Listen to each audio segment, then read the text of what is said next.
The winner of the 2017 CPCAB Counselling Research Award was Tracey Fuller. Tracy is a teaching fellow at the University of Sussex, and she conducted her research as part of her PhD. Counsellor and psychotherapist Barry Kopp spoke to Tracy about her work. So this is a piece of research looking at how we work alongside young people when sharing their information in order to keep them safe in school counselling contexts.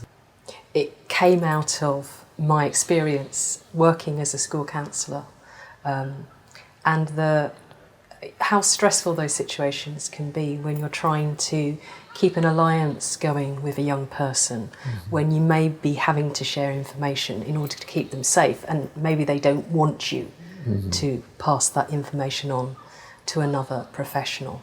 So I'm wondering, from what you're seeing from that, is the stress for the counsellor and for the young person? Yeah, I think stress on both sides, and I guess stress and strain on the alliance itself, on the therapeutic alliance, potentially. And I wonder how you went about the research. Well, the methodology I used was it's called phronesis, and is really interested in the contextual wisdom that practitioners and that actually people have in their context. So I was interested in the wisdom of different groups and what they bring to this idea of information sharing from counselling sessions. So I was interested in the wisdom of school counsellors and what they could tell us about how to work alongside young people in these situations and keep the trust going. I was interested in school safeguarding officers, who are often teachers, and what wisdom they could impart about these situations. And I was also interested in the wisdom of young people who've had counselling experience. So they've been through counselling and maybe they've experienced initial contracting. So what we talk about is confidential unless you share something that shows that you're at risk or you're likely to be harmed.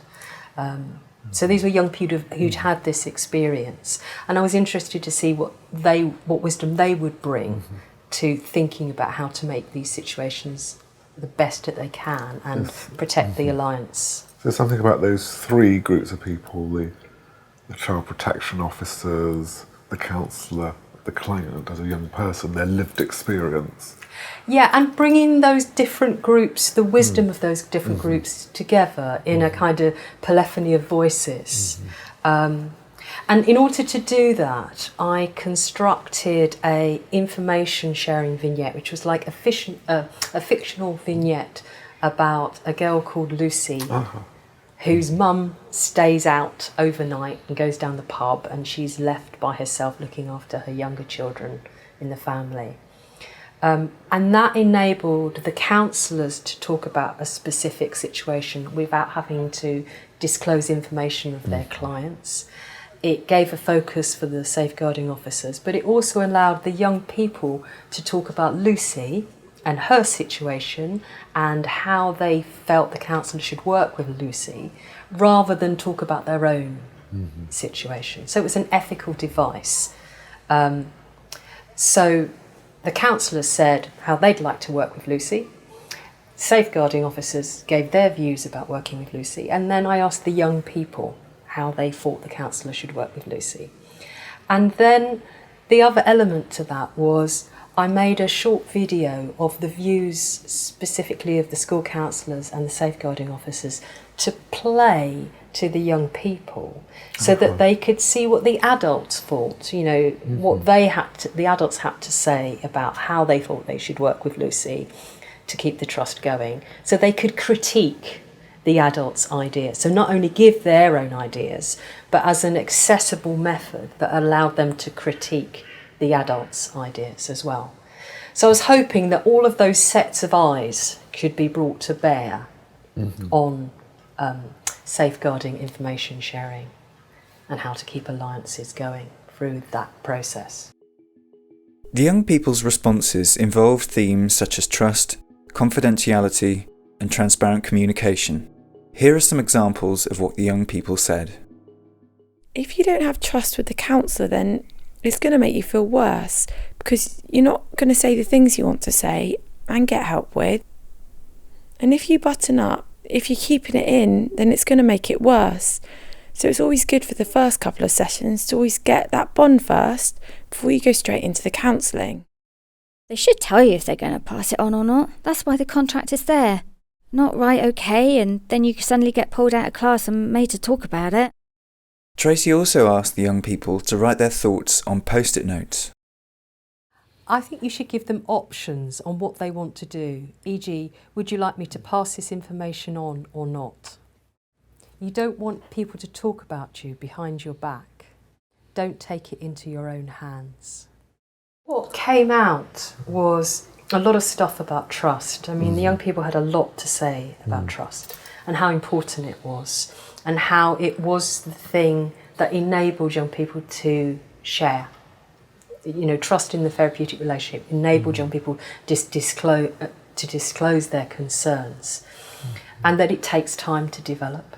But they did really associate it with confidentiality, which obviously brings up how complex this is as an area. You know, if you're sharing information, obviously that piece of information is no longer confidential. The other thing the young people talked about was just what a dilemma it was to make disclosures. You know, when I originally thought about this research, I thought it would be the counsellors who were experiencing the dilemmas, the dilemma about whether to share information or not. But that's not what came out. It sat with the young people who were, well, is it going to get better? If I tell this counsellor this, it's going to get better, or am I going to be in a worse situation? And the young people did talk about how, you know, if one piece of information was passed on, it might make them less likely to disclose more information. So there was quite a bit of discussion about that. So there's sort of two things there, isn't there? There's trust in the counsellor, trust almost in themselves as well. But I've got to build trust, and then I think what I'm hearing you saying is, what do I disclose as the client, the young person? If I disclose this, is this going to make me feel better, or am I going to feel worse? Or if it gets passed on, will that then stop me disclosing other things? The young people talked about the domino effect, actually. That, you know, that fear that if something came out, there would be this domino effect, that they would then lose control. Control for what's going on inside of them or outside of their control? The process would be outside of their control. So what happens to that information? What happens to the information? Who it's going to get spoken to? And what they wanted, and although there were a range of views, you know, across that range of views, what the young people wanted was to feel involved in that information sharing process. They wanted counsellors who were transparent with them.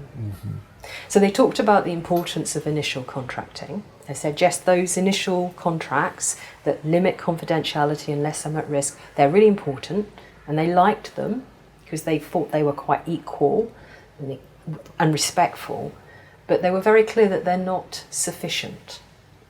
That there's just because you do a contract at the beginning, that doesn't give license to share young people's information without further engaging with them about the fact that their information is going to get shared. So the fear is almost, yes, we've done the contract, you've explained the limits of confidentiality, but then my fear is you're going to just disclose that information then without reminding me or telling me or involving me. Yeah, and the young people were really clear they want to be told. They want to be told, and they wanted counsellors who were honest and upfront. And actually the counsellors said this. You know, when I asked the counsellors what they thought would help keep the trust going in alliances, they said being honest and upfront and transparent. And the young people, you know, this is something that the adults and the young people completely agreed on.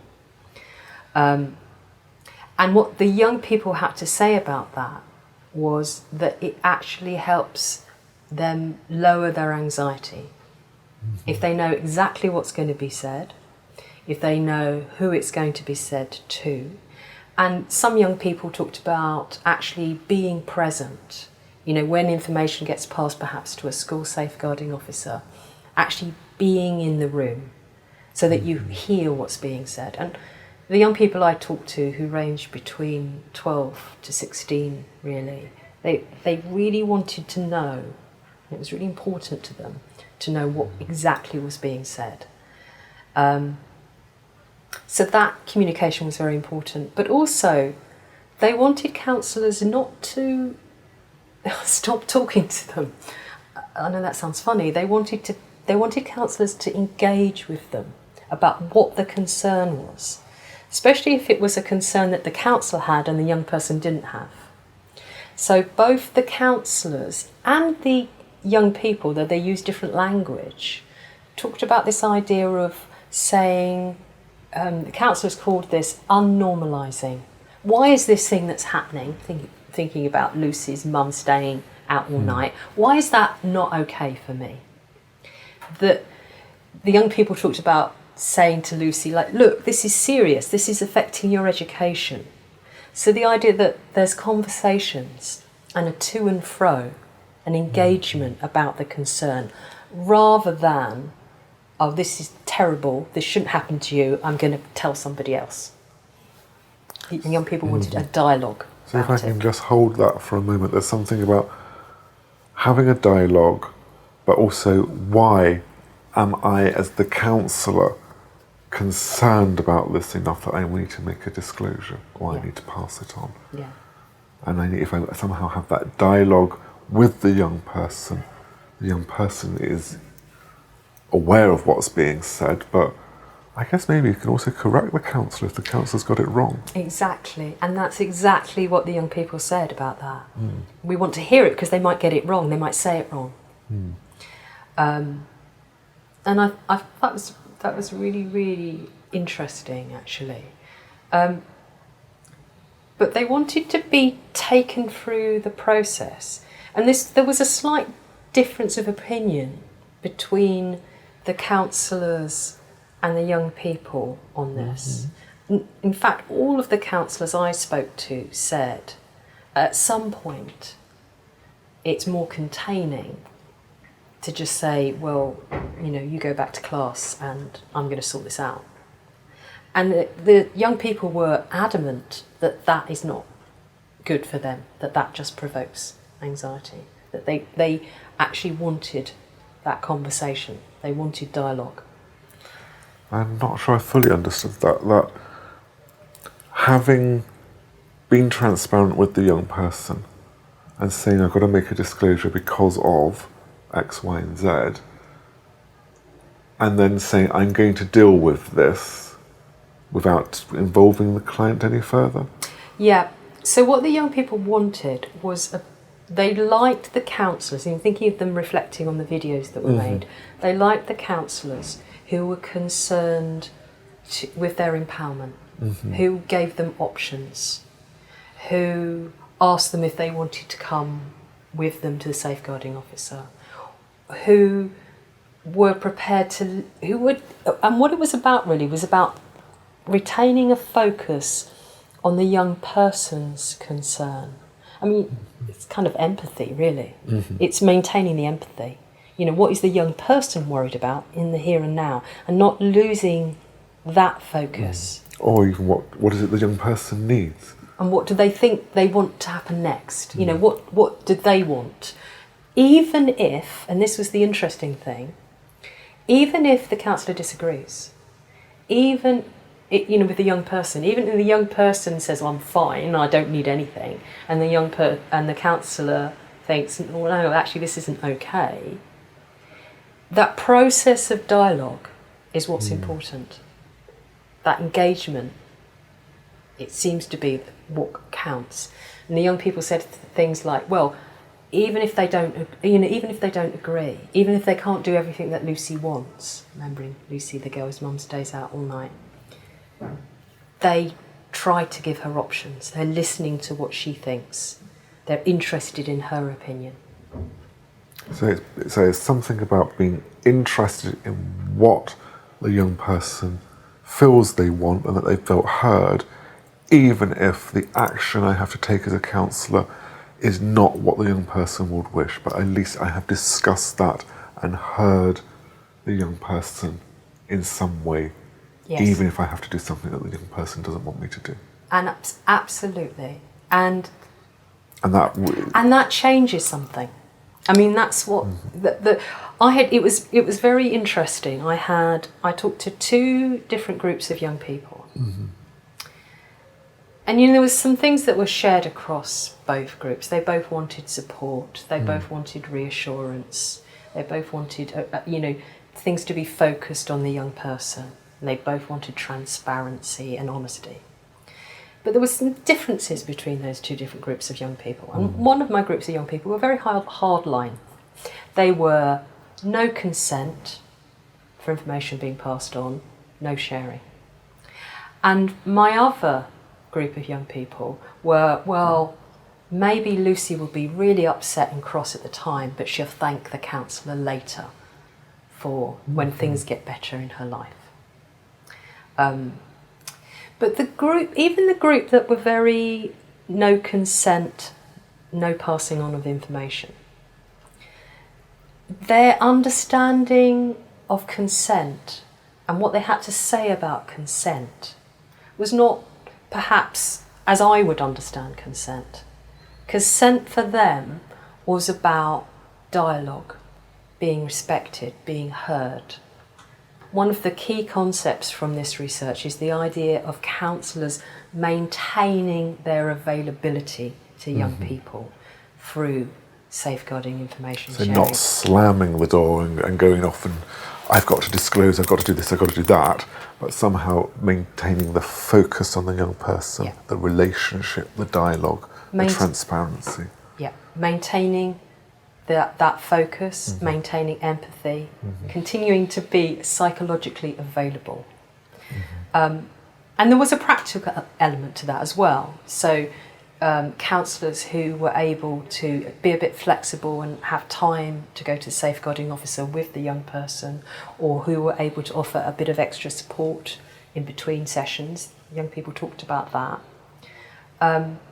But it was the psychological availability. Rather than, I'm taking this out of your hands. What the young people said to me is, don't take this out of our hands. Rather than a sense that was happening, even that group who said, no consent, no sharing, when I played a video of a counsellor trying to work alongside, talking about working alongside a young person, giving them options, they were okay with that. They're like, okay, it's not exactly what I want, but that they're still focused on the young person. They're interested in what she has to say. There's still a relationship there. And that seemed to be the thing that enabled that information sharing to be okay in those young people's eyes. And I'm wondering, when you're saying that, if there becomes a point where a counsellor or even the young person thinks, actually, why are we sharing this? It's almost there's a level where disclosure has to be made or not made. Yeah, and I think that comes back to those conversations about why is this not okay for you, which one of my counselling participants described as unnormalising. The young people themselves talked about, they use words like convincing Lucy that this information needs to be passed on, that her life would be better, that she should expect better. She should be allowed to be a child. And so it needs to be contextualised in some way. Yeah. And it's, the idea that all of our childhoods are normal until we set it in another context. You should be able to expect more from your life. So I'm wondering, from what you've been saying, that almost something goes back to the very start of the therapeutic alliance when we're contracting, and wondering how explicit disclosure or limits to confidentiality need to be at that point. It's a very interesting thing, this. as I said earlier, the young people liked those contracts, and they felt they did need to be clear. But they talked about the fact that sometimes young people make disclosures. Well, in fact, both the counsellors and the young people said this, that sometimes young people make disclosures without realising they're making disclosures. So that young people need reminders. You know, they need reminders of that contract. Because one of the young people said to me, well, sometimes you say things just because you're scared and it just tumbles out. And then once it's tumbled out, you can't put it back in. So at that point, it's not only about reminding young people about the contract, the initial contract, and the school counsellors talked a lot about that. That if they were working with the fictional Lucy, they would remind her about that initial contract. That's great, but there needs more information.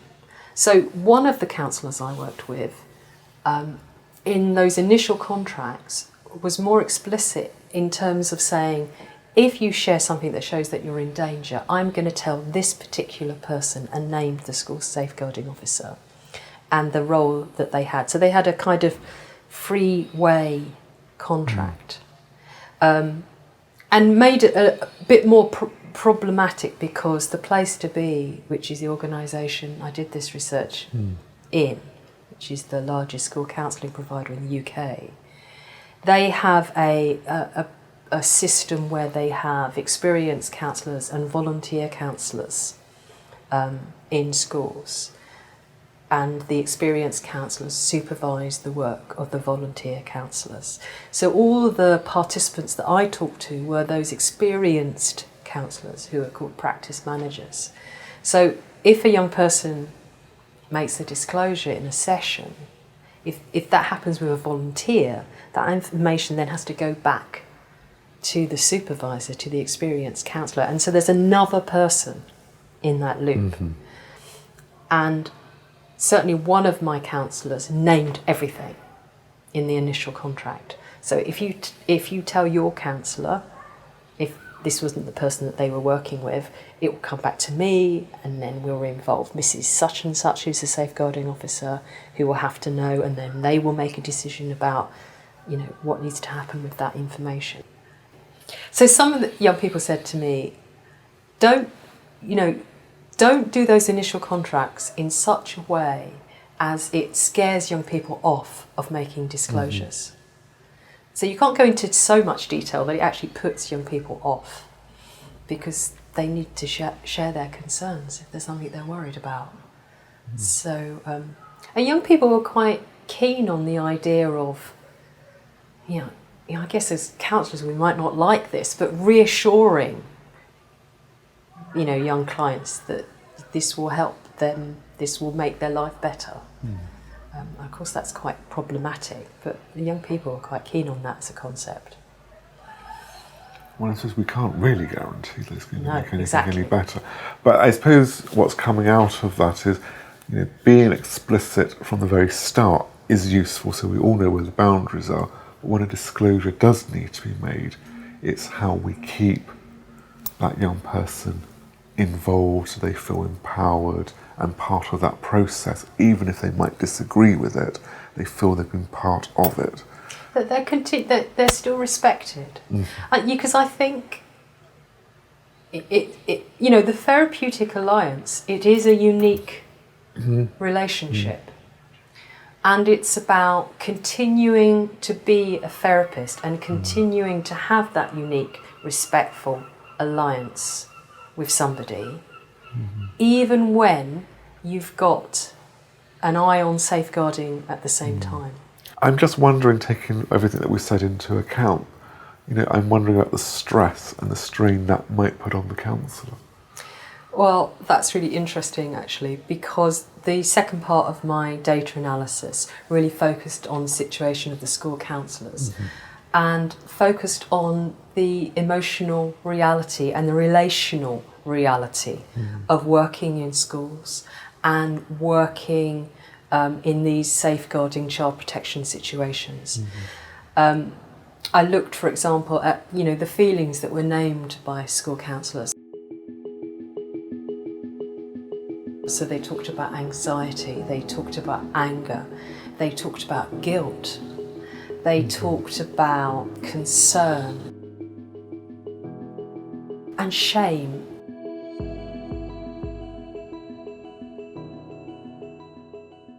Lots of very powerful negative feelings are around, obviously for young people, but also for school counsellors in these situations. And some of those feelings might be counter-transferential, they might originate in the young person, and some of them might originate in being in these situations where you're trying to protect an alliance and you have to do something your client might not want you to do.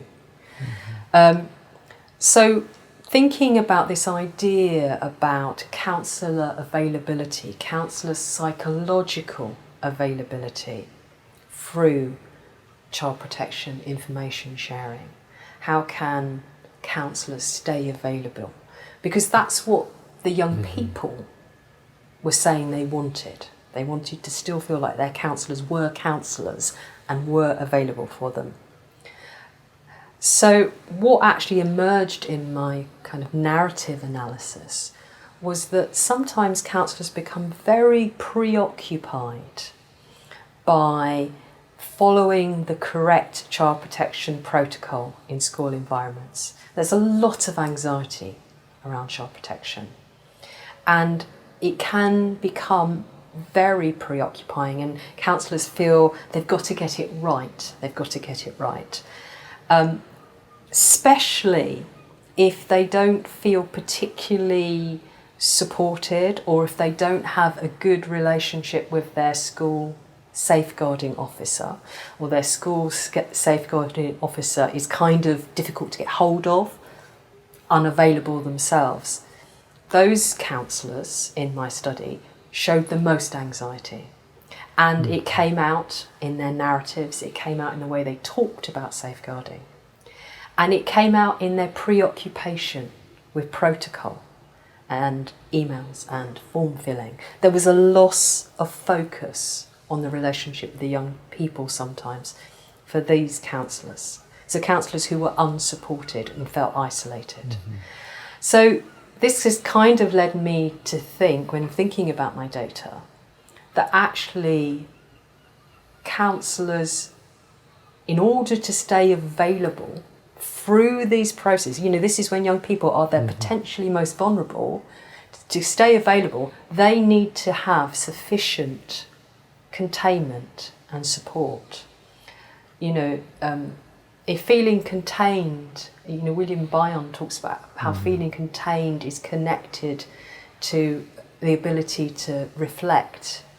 We've got cognitive free space. If you don't feel contained, if you're anxious, if you don't know how you're going to get hold of your safeguarding officer, if you don't know if they're going to listen to you or take you seriously, or how they're going to talk to the young person when that information gets passed on, you're likely to have less reflective space, and you're likely to be less available for the young people. And that's what came out in the data. So if I can just try and see if I've understood that, there's something about the process of disclosure outweighing perhaps the work that I'm doing with my client, that somehow the balance tips, and I'm getting consumed in some way by, can I get hold of this person who's the child protection officer? What do I need to do? Do I need to disclose this? Should I disclose this? What's going to happen? That I disconnect from the client in some way, and that causes my own anxiety, my own stress, my own guilt. Yeah. So for counsellors who didn't feel supported, that seemed to be what emerged in my data. It was like an on-off switch. If you can imagine, there's an on switch for safeguarding and an off switch for the Therapeutic Alliance. It was like it just went all over to safeguarding, and the Therapeutic Alliance got And dropped. that's when I withdraw from my client because I become absorbed in the safeguarding And a focus issue. on adult processes. A focus on getting it right and on adult processes. And young people are very sensitive to that off switch. And actually, ideally, what you need to be able to do is to hold the stuff around, the protocol and what I need to do and who I need to talk to and who I need to get hold of, while staying available to the young people. And the counsellors who achieved this best were the ones who felt supported. Supported by the school, had good working relationships with their safeguarding officers, met them regularly, felt trusted by them and trusted their safeguarding officers.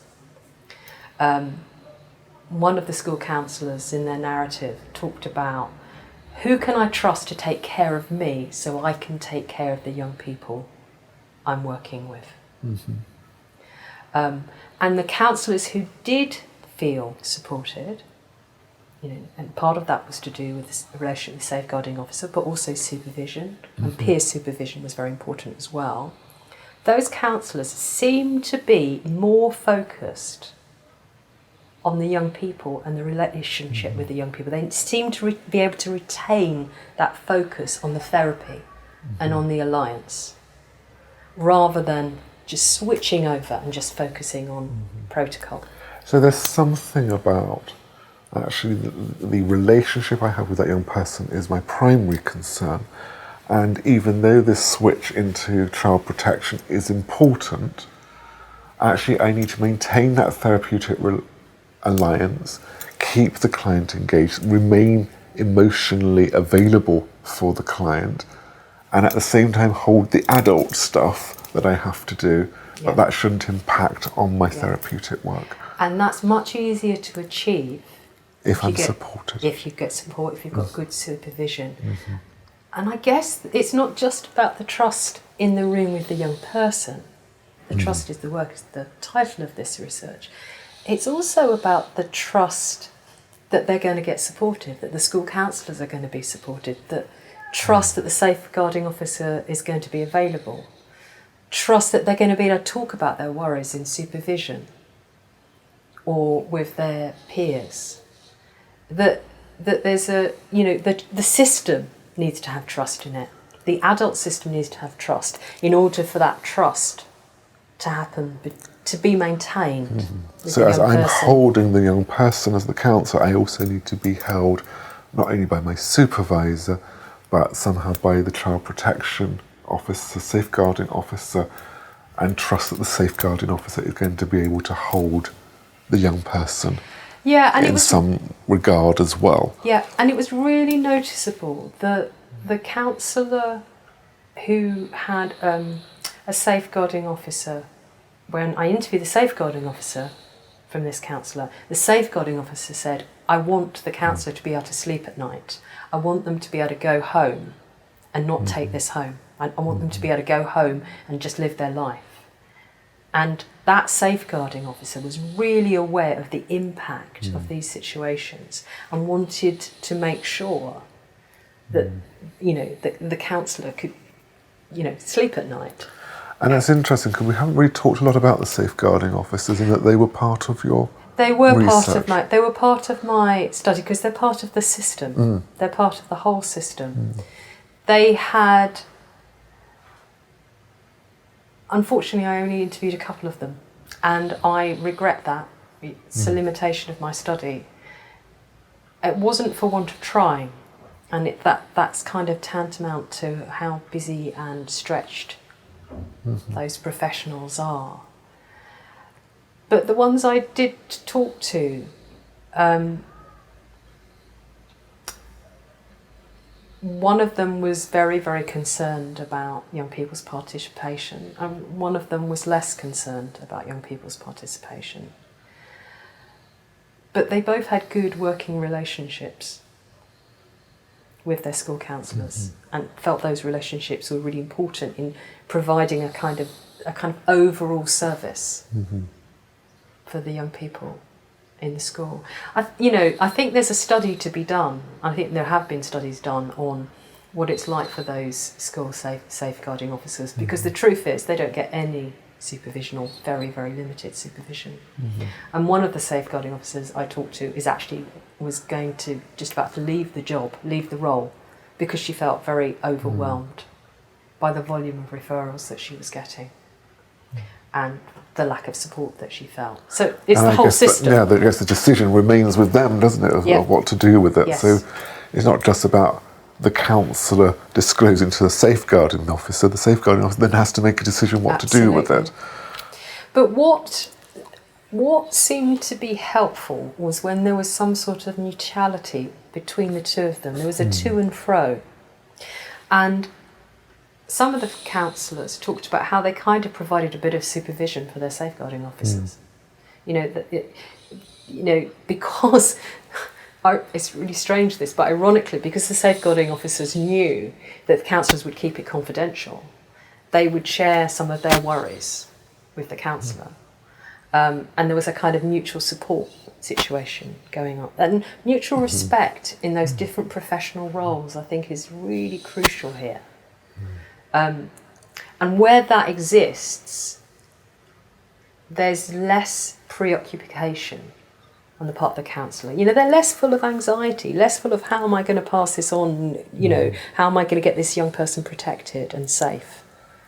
So if I can have a relationship as a counsellor with the safeguarding officer, it makes things smoother. If it feels like a battle, or there's a big distance or disconnect, then it becomes more heavy, I guess is a word, heavy. Well, difficult. Stressful. Anxiety provoking. And, if we're full of anxiety, then there's less space for the young person. And I think that's actually something that's quite important, is that young people can pick up on things quite well. They're very receptive. If I'm there for you as a young person, they will receive that in some way and they will respond to it.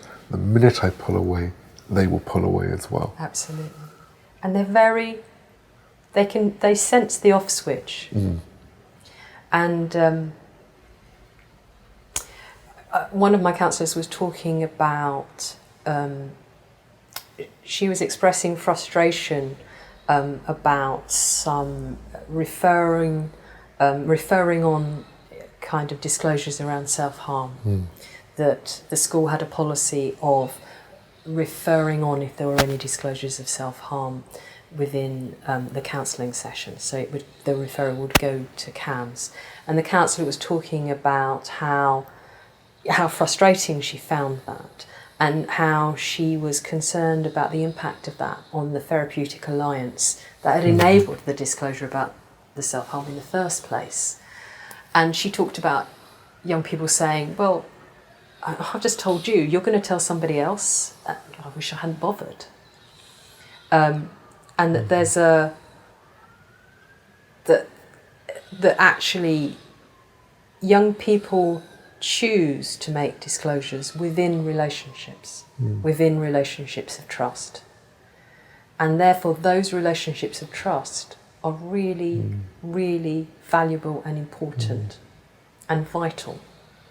That ultimately you keep young people safer if you can create trusting relationships. Coming back to the conversation about engaging young people, talking to them about why they might need extra help, why it might be that actually this isn't great for them, that there's a lot of space in there to have conversations about it. So it's not a polarity. It's not a kind of conversation that happens in one moment where you say, oh, you're cutting. Okay, then I'm going to pass that on. End of conversation. It's about an engagement about that process. And I think what I picked up from what you said there, something about actually what are the support can I offer or can be offered to support you with what you've disclosed? Yeah, yes, exactly. And it's about having conversations about that. And I guess it's also about whether I can guarantee additional support or not. Yeah, which is a huge issue in terms of access to services. And the kind of, but what young people seem to value from my study is that is a process. That's an engagement process. It's not, oh, I want to get you extra help and you don't want extra help, end of conversation. That there's a continual conversation going on there, and that engagement and engaging at that level is part of what we have to offer as therapists. So it's about not stopping being therapists when kind of issues of safety arise. So And in fact, there are therapeutic opportunities in that. You know, there's therapeutic opportunities in trying to empower young people and through risky situations. I think Andrew Reeves talks about this in his book, about the therapeutic opportunities of risk. You know, if this is where young people, or this is where people are most vulnerable, then that's an enormous therapeutic opportunity to do something positive, rather than just take the power away. So how can I maintain a positive working relationship with the client and not disempower them? Yeah. Or break the therapeutic alliance Or break in some the ways? therapeutic alliance, even if they're kind of unhappy about it. What can you explain? How can you talk about it? How can you engage with it? Because I could work with the unhappiness about it as well. Yeah.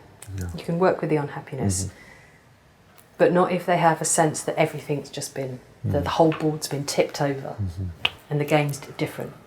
So I need to work with what's there in that moment. Yeah. Yeah. Yeah. Nice.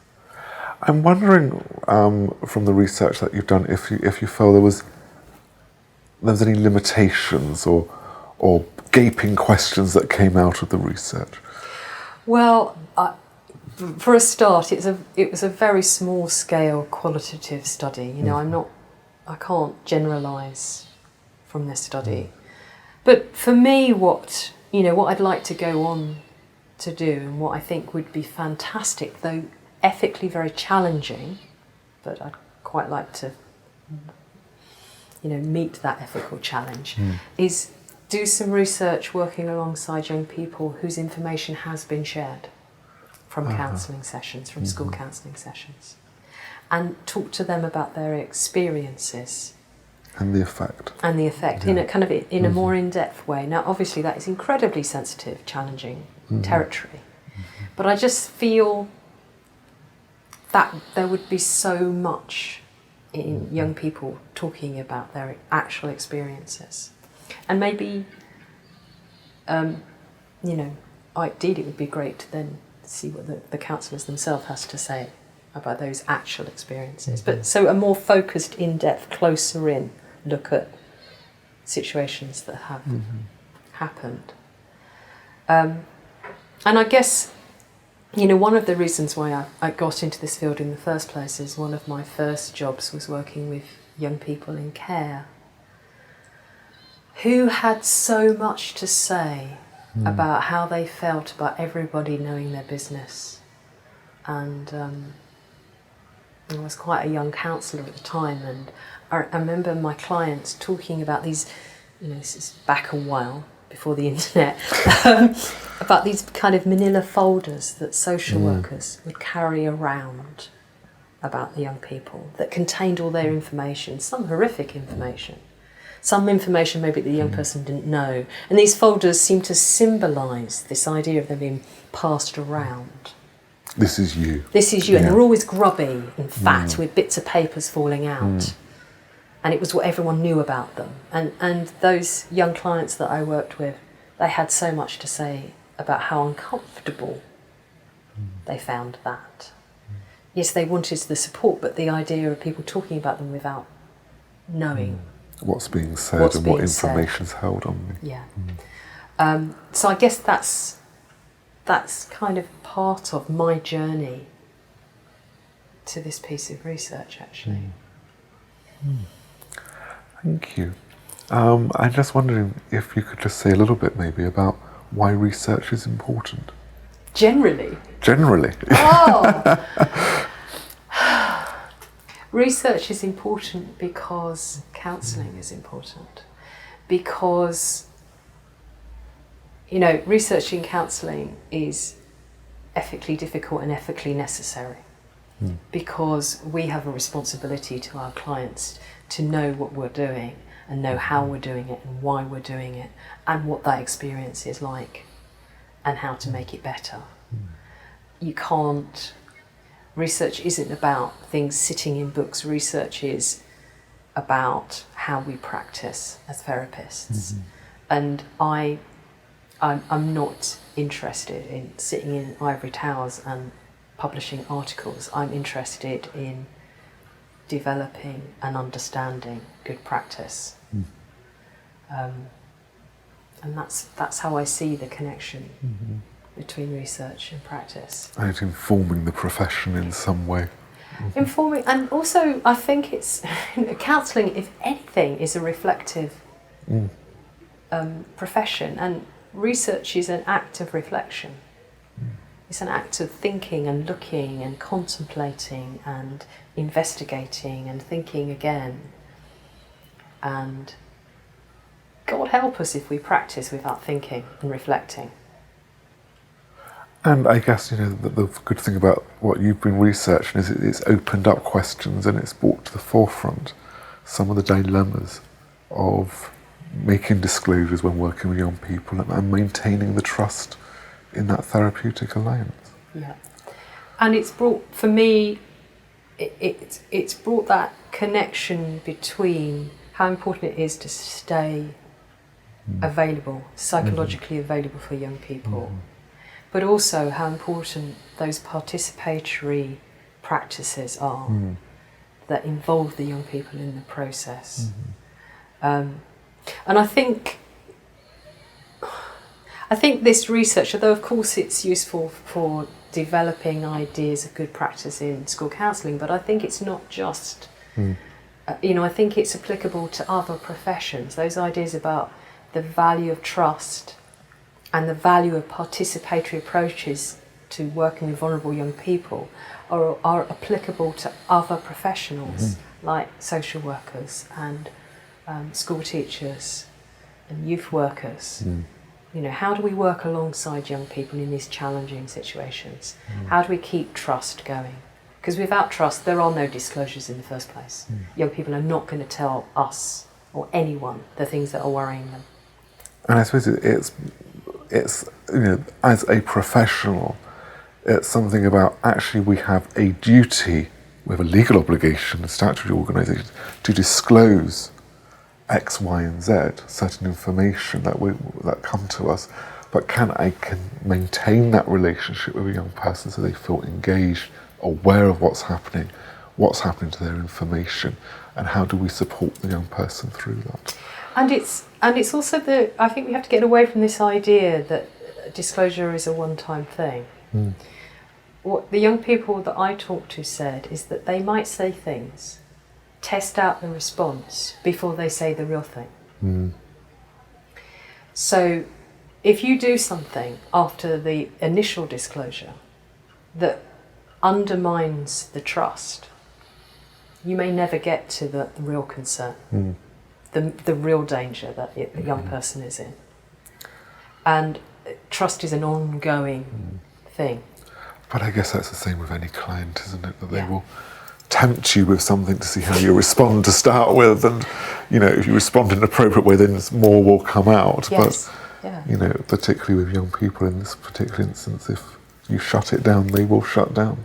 And it is complex territory because confidentiality, with young people, you're balancing that duality between their rights to be autonomous, their rights to have confidential space, with also their rights to be safe and their rights to be protected.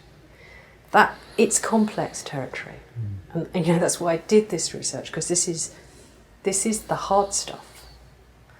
And young people have both of those rights, but there's a danger on both sides.